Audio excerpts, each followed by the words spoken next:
When I moved to Germany from the US in 2020, I brought my dog with me. It definitely wasn't easy, but there was no way I was going to leave him behind. And I'm sure you feel exactly the same way about your pet. So I did whatever needed to be done, and I managed it.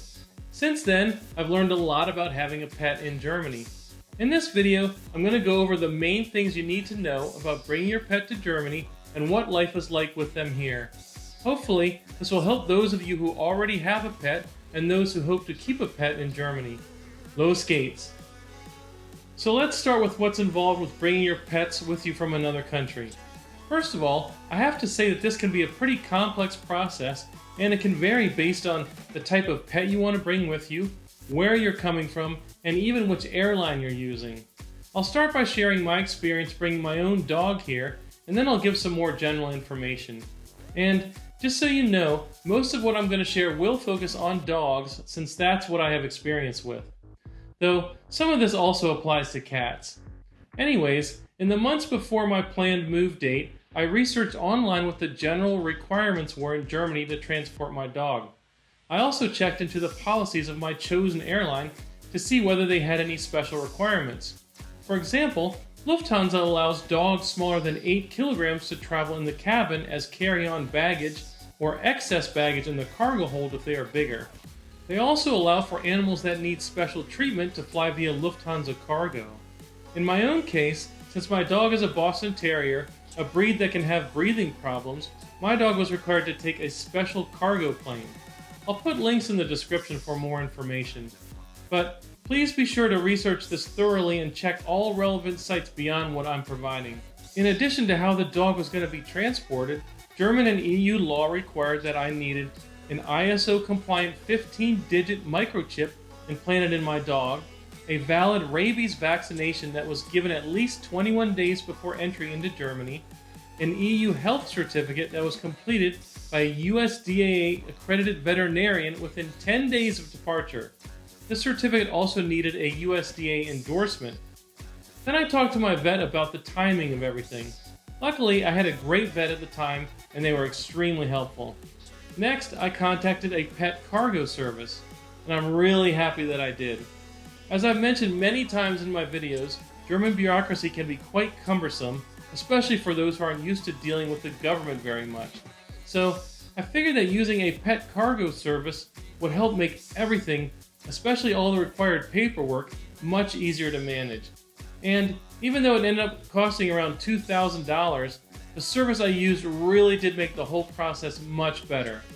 I can't even imagine having to deal with all the US and German paperwork, transportation, communication, and coordination with the airline all by myself.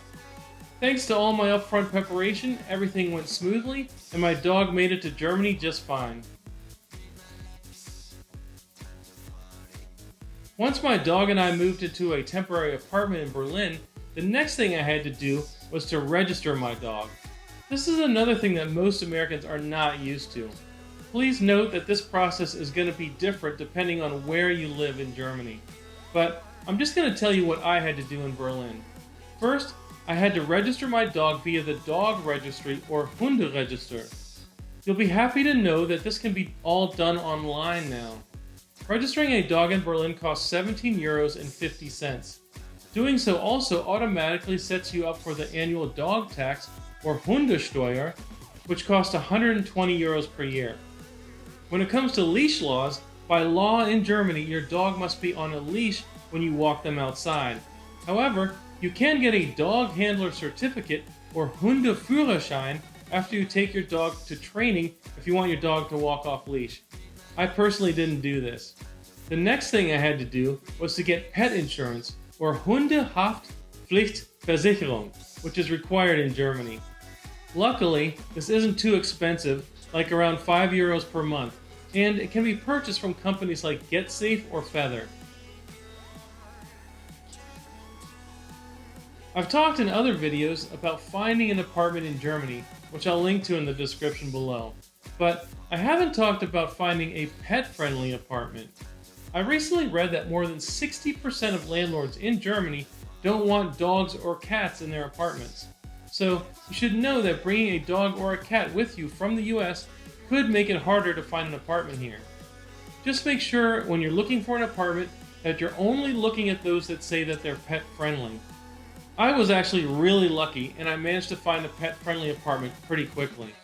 Another important consideration about having a dog in an apartment here is that Germany has quiet hours or Ruhezeit between 10 p.m. and 7 p.m. daily and all day Sunday.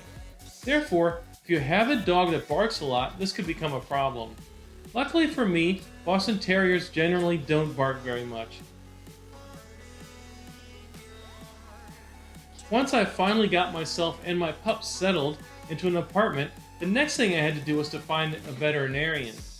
And since my knowledge of German medical terms is somewhat limited, I wanted to find an English-speaking vet. I was able to find a list online of English-speaking vets that was very helpful. One thing I should note though is that most vets here probably speak English, particularly in Berlin and other large German cities, so finding one shouldn't be too hard. The challenge, however, will often be that their receptionists don't speak English.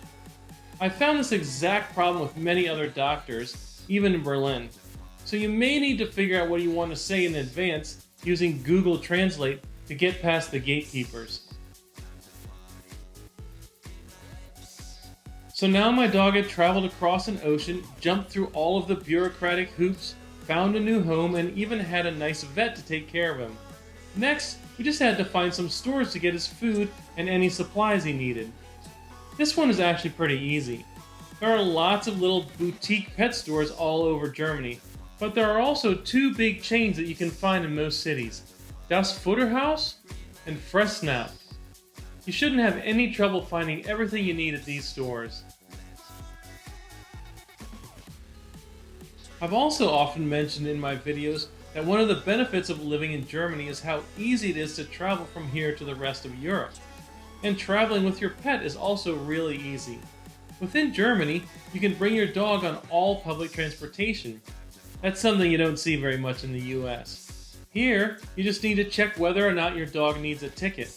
If you have the Deutschland ticket, which covers travel on all public transportation throughout Germany, you can bring your dog with you without extra charges. Just be sure to bring a muzzle with you too, since technically this is required on all public transport in Germany, though I've found that if your dog is well behaved, you can often go without it. Beyond transportation, there are also many hotels in Germany and throughout Europe that allow pets. Just make sure they accept pets in advance.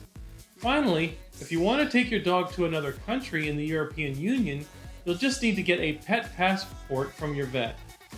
Oh, and you should also know that you can bring your dog into most stores in Germany, and many restaurants also allow dogs in their outdoor seating areas. So, I'd say your dog's quality of life can be much better in Germany too. Alrighty, I hope that answers many of your questions about bringing pets, especially dogs, to Germany. I think Germany is actually a very dog-friendly country, so even though there's a bit more bureaucracy and some challenges with bringing them here, I think you'll find that you'll be very happy that you brought them with you on your European adventure. As always, please be sure to like and subscribe, and I'll see you again soon with another video about expat life in Germany. Tschüss, bis später!